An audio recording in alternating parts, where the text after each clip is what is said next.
Hello and welcome. I'm glad this video found you. You may be feeling, seeing, and hearing things you had not before the past few months. I want to welcome you into this new era, this new evolution of humanity. We have been evolved, raised up, brought online consciously to the neural network you might call the collective unconscious. Think of it like a stalk of Brussels sprouts, millions of miles long. Each sprout is a human mind. It's the cord that connects us all and connects us all to the knowledge of the universe. This is the next phase for humanity. Slowly but surely, we're all coming online to be consciously aware. So, what has been going on is people are seeing angel numbers far more often, having more intuition, clairvoyance, all the clairsenses really, and even the beginnings of telepathy. You likely have had maybe some spooky experiences lately. Odd coincidences, encounters, signs, lots of things oddly falling into place. Maybe you've even had dreams that felt prophetic, or you just knew things you don't know how you knew. And if, like me, you were already a practitioner, it likely just recently got stronger. So, what does this all mean? I'm going to be covering a lot of subjects here in my videos relating to that very question, but today I want to focus on one small aspect. With our sudden access to a lot more information, especially information that we're accessing in a way that we haven't in the past, it's super important that we learn really quickly how to trust ourselves and how to trust what we're hearing and that we are hearing it correctly and to then take action on what we've learned. So, I want you to repeat after me. I trust myself. I trust my intuition. I trust my insight. I trust my perception. I trust my inner voice. I trust the universe. Okay, now, I want you to think about any and all of the doubts and fears that rose up as you said those things. And I want you to let them bubble to the surface. And I want you to collect those bubbles with your hands. You know where on your body they're popping out. Grab them all until you feel you have all of them and hold them between your hands. Now, using your mind's eye, look at these fear bubbles in your hands. Note the color or colors, how big or small they are. I want you to squeeze your fears by moving your hands closer together. Picture those bubbles shrinking. Once they're small enough to hold in one hand, I want you to go to a window. It doesn't have to be open, just a window symbolically. And throw those fears outside through that window like a baseball while saying, I release this energy back to the universe. There you go. You just released many of your fears. And you can repeat this as more bubble to the surface in the coming weeks and months. And if you happen to have a bell of any kind, whether it's like a little handbell or a string of bells, or even a Christmas decoration that has bells, or cat collar that has bells, give it a couple of rings to just kind of brighten the energy around you. You can also use chimes or tuning forks, anything that makes kind of a bright ringing sound. So, let's talk about what's going on out there. It was mid-2019. It was around August, and I journaled something that I wasn't sure how to understand it. You see, I journal all the time, and my journaling has always been a mix of just me talking about whatever I want to talk about, and occasionally I would get what I call downloads. That's just a bundle of information from the universe, usually in response to a question that I have. And I don't remember exactly, but I suspect at the time, what was going on in my mind was a lot of anguish, really, I think is the best term for it. Anguish over things going on in the world.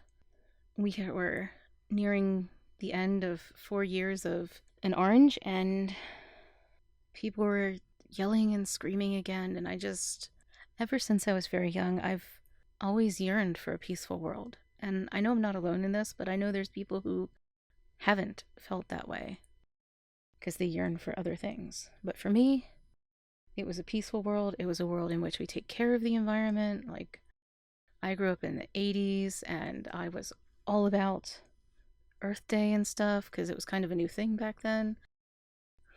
I should look up at some point when it actually started because now I can't remember.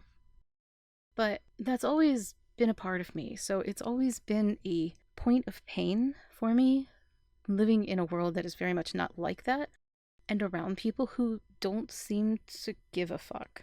So I was likely despairing over that and kind of asking the universe, why can't this stop?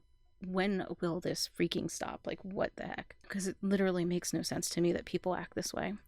And then I journaled this thing, this download about how an aggressor was coming, and I had no idea what that meant. But the general idea was that it wasn't human, and that it would force, like, all of humanity would have to fight it kind of together. And that because of that, it would kind of kickstart changes in humanity.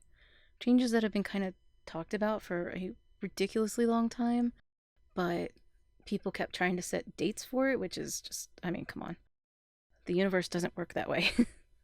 But anyway, it's typically more of a gradual shift. And granted, what has happened in the past year was less than gradual, but even so, it was still subtle in its own way. Because I think a lot of people didn't understand where it was going to lead, but some of us did. So what I'd written in my journal was that it wasn't human, and I honestly thought it was going to be a natural disaster. Which I guess you could chalk a virus up to a natural disaster, but I don't know. Anyway, so I thought it was going to be a year before it started, and here we are, almost exactly 2 years after I wrote this. And it's just now maybe calming down after like a year and a half of it running rampant. And it's been one of those experiences where, again, I was just like, we could have handled it so much better, but people were afraid. And that's something that challenges humans at every turn. That's what drives so many negative behaviors, is fear. And that's why just now I taught you how to release fear. It's simple, it's easy. You don't even have to believe all that much that it'll work. Believe it just enough to actually sit down and do the thing, or stand, or whatever. It's just like when I talked in a previous video about affirmations.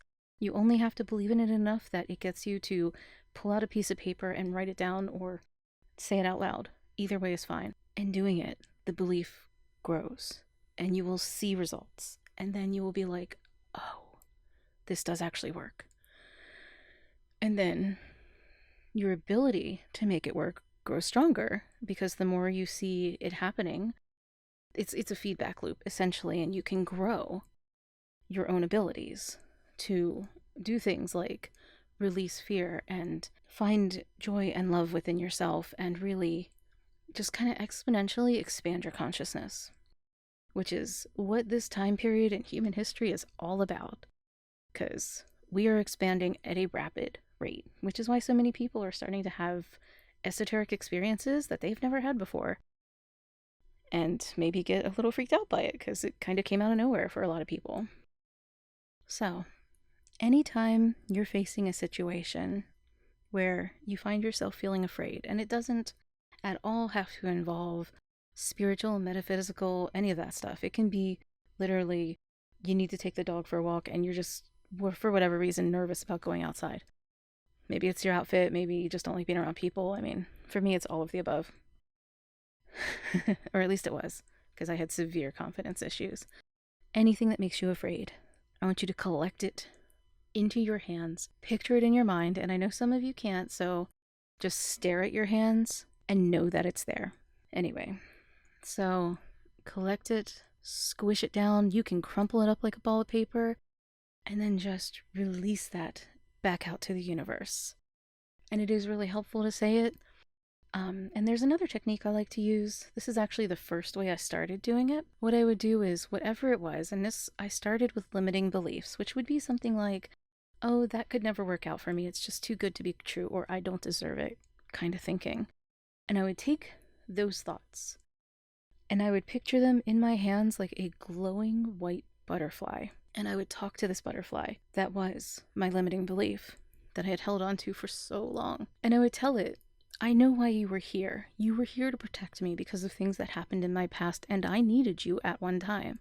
And I so appreciate what you have done for me. But the time has come where I can do it on my own, and you have more important things to move on to.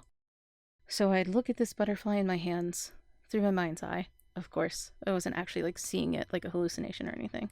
But I would look at this butterfly and I would tell it to fly free back to the universe so that its energy could move on to a new, beautiful purpose.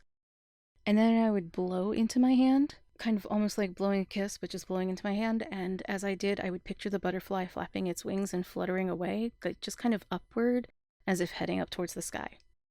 And I would follow it with my mind's eye a little bit, at least till it was like completely in the sky, and imagine that it just kind of went poof and was back into the universe. And can I say, it really works. And it's so weird, because you'll do this and you'll kind of forget about it. And then weeks later, you'll go, I haven't really felt that way that I used to feel all the time. It's kind of gone. So, you can use any of these techniques. You can use your own techniques. But what's really important is that you are visualizing these things that no longer serve you, physically leaving your body, leaving your space, and going back to the universe to be redistributed as new energy to fuel new beautiful things in the world. And in that, you'll be free of them so that you can then move forward in your own life's purpose and finding your own joy, because that's what it's all about. Completely is finding your own joy, and you can move forward that way. So I hope that this information has helped you, and I hope for anybody who came here because they have been experiencing weird things and they weren't entirely sure what to do with them, I hope that this has given you some peace of mind and maybe a little bit of clarity and a tool that you can use to step into the future. Thank you so much for watching, and I will see you guys next time. I love you all.